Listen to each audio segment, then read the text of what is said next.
look gorgeous. Thanks.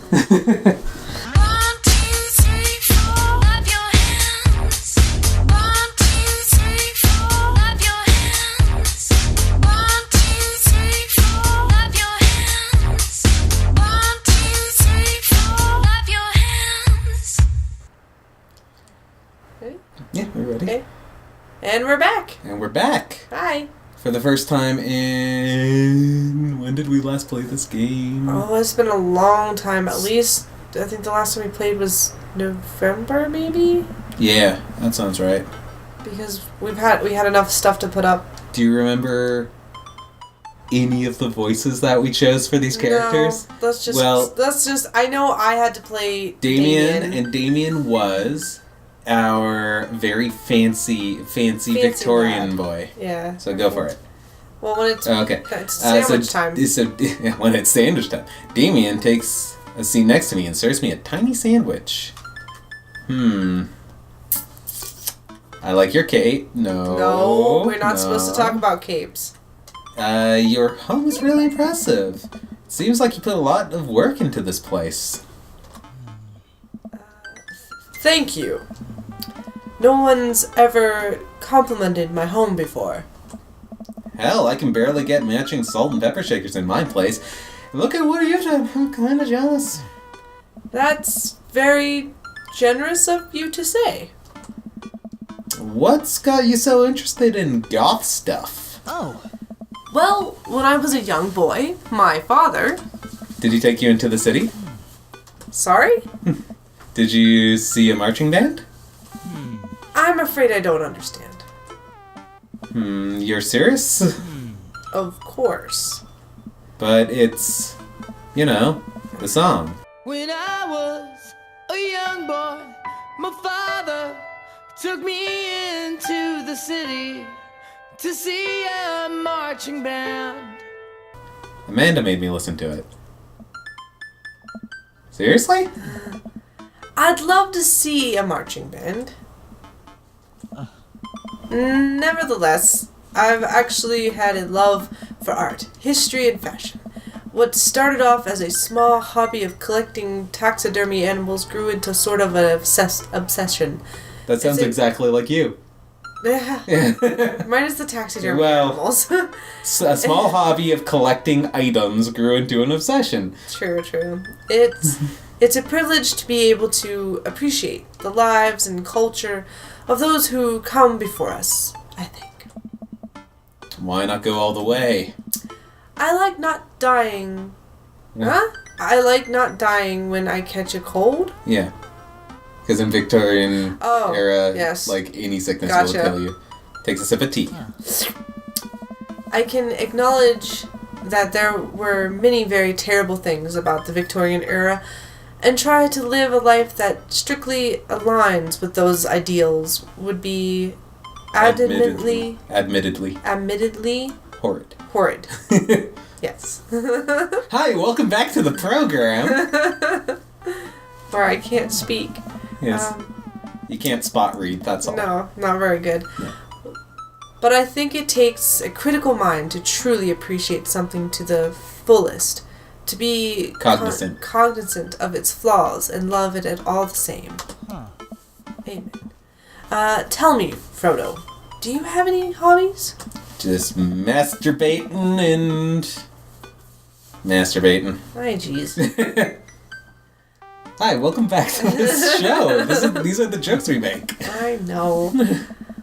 Well, I'd love to hear about your interests. Hearing someone talk about the things they're passionate about is intriguing and quite honestly rather attractive. It's true. Well, if we talk about something that's rather attractive right now. Please, do tell me about your hobbies. Quick, sounds sophisticated. Not a huge fan of that personally. This makes me feel more dyslexic than I am.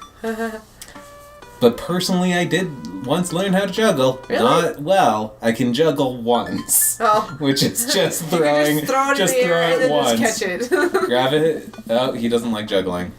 Okay. Okay.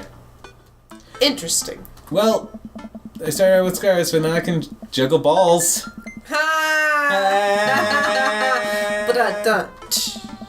Okay, well, fine. You hate juggling. I'm sorry. Fucking crap. It takes you to the back. Oh, this is a variety of flowers and flourish and beautiful landscape rows. We want a garden like this. Hell yeah, we do.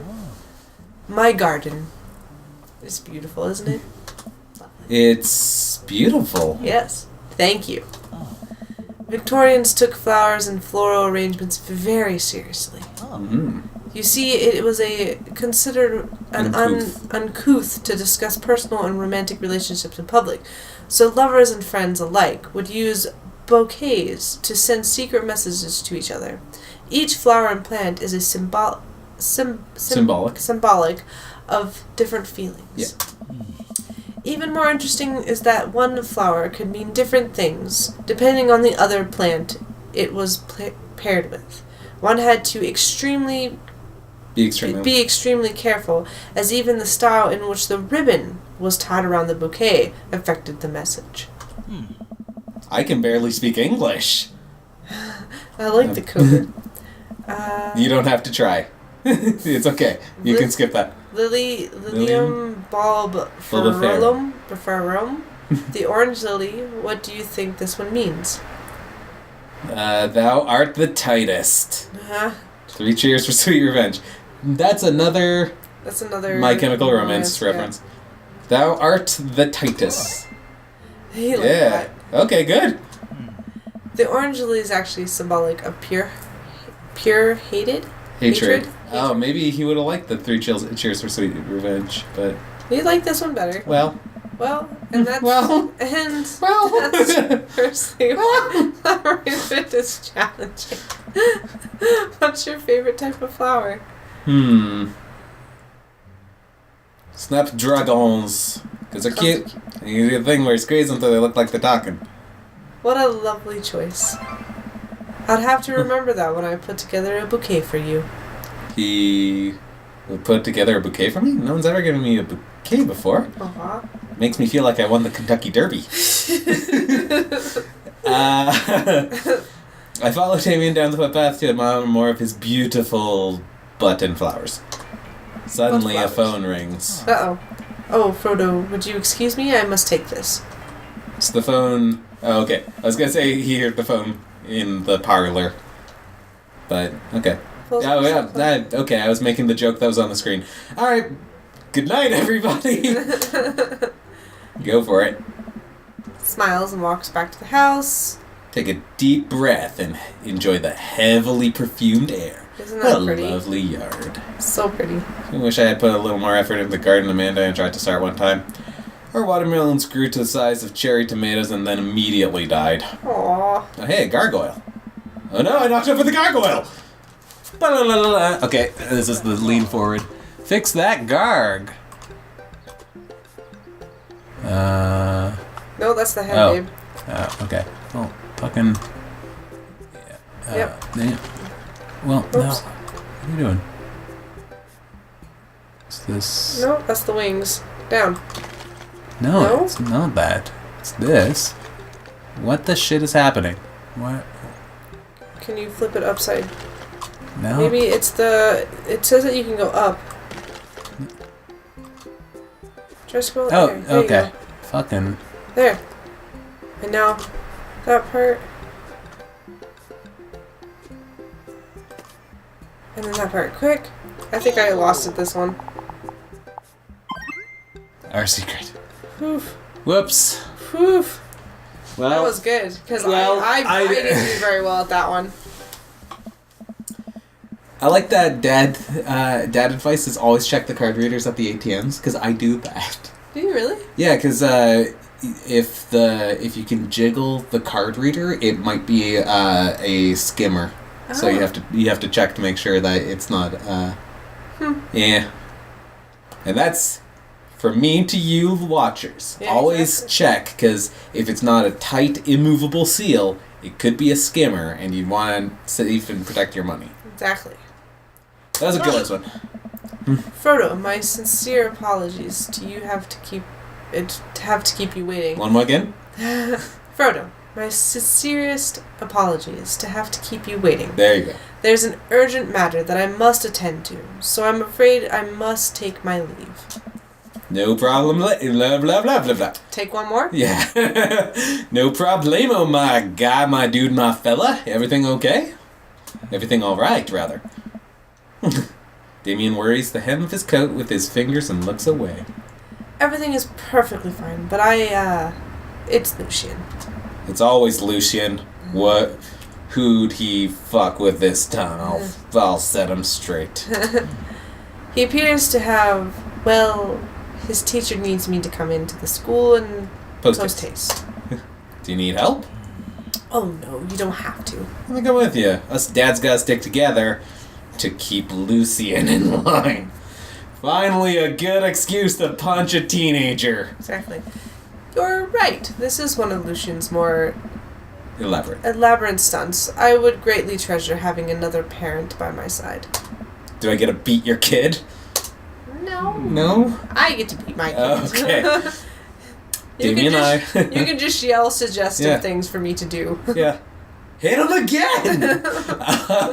No, we are not condoning that at all. Please don't hit your children. This is purely a joke about how Lucien's a shit. Yeah. And nothing more. Exactly. Don't hit your children. Don't hit your children. Not good. Damien and I walk to the school and are immediately greeted by an anxious-looking Hugo. Oh, Damien, you're here in record time. I remember this voice. Yeah, of course you do. Yeah, because it's the one that hurts my throat the most. Exactly. Yeah. I wouldn't miss it for the world, dear friend. Wow, whatever it is, it doesn't seem like this is Hugo and Damien's first times to the My Kids Are in Trouble rodeo. What is it this time? This, Damien, you have to see to believe. Damien and I fall into step behind Hugo, who leads us through the busy corridors of the school. We pass by several classes in session. I vaguely wonder if Amanda's around. Hugo eventually ushers us into a small boiler room with a flight of rickety stairs leading down into the darkness. Watch your step. I can hear the faint voices drifting up from the basement, and they don't sound happy. I'm led to the depths of the school. I recall the antics I got into as an angsty middle schooler. At least I had enough sense to stay out of the creepy basements. We find another teacher in a boiler room tucked away in the back of the basement. With him are Lucien and Ernest, Hugo's son. Lucien has a bloody nose. Yeah, I can do this one. Okay, yeah. Random teacher. Can you give me like a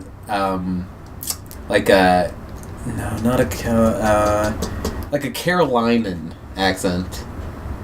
Kind of. Thanks for coming. I can't make heads or tails of this. I love that. Yeah. Look around to the scene of the crime, air quotations, and see a bunch of bricks and some masonry tools scattered around. What happened here? Ernest punched me. Why did you try to kill me? I'm Ernest. I can't remember if this was the voice that I had. I don't remember either. I don't know. Doesn't matter. The room falls silent. I was not trying to kill you, dumbass. I was just trying to build a brick wall around you and see what would happen. Your turn. You promised me there would be wine down here. You tricked me. Whoa. Wait a second. Listen, did you try to cask of Amontillado? Fuck, I cannot pronounce that word. Amontillado. Ernest. This is now canon. Hugo's just voice will go straight to normal when trying to pronounce an Italian word. Exactly. I'm neither confirming nor denying that. I turn to Damien and whisper to him. What's Cask of Amontillado? Montillado. It's a classic Edgar Allan Poe short story where a man gets his enemy drunk, lures him down to his cellar with the promise of wine of fine vintage, then buries him alive behind a brick wall. It's a lovely story. Yeah, sounds like. Wait, Lucien, you tried to do that to him? I was curious to see what would turn out. I wasn't actually going to leave him in there. What was the thought process here? That Ernest was just going to sit still while you slowly built a tomb around him? Well, it worked for like 20 minutes before he's an idiot, but then he realized that I had lied about the wine. You were cackling maniacally. That sort of tipped me off. And coming up next, we'll finish punishing these kids. Again. A joke at the expense of a shitty teenager in a video game. We do not actually condone any of that. It's a joke. Of course. Finally, a good reason to punch a teenager in the face.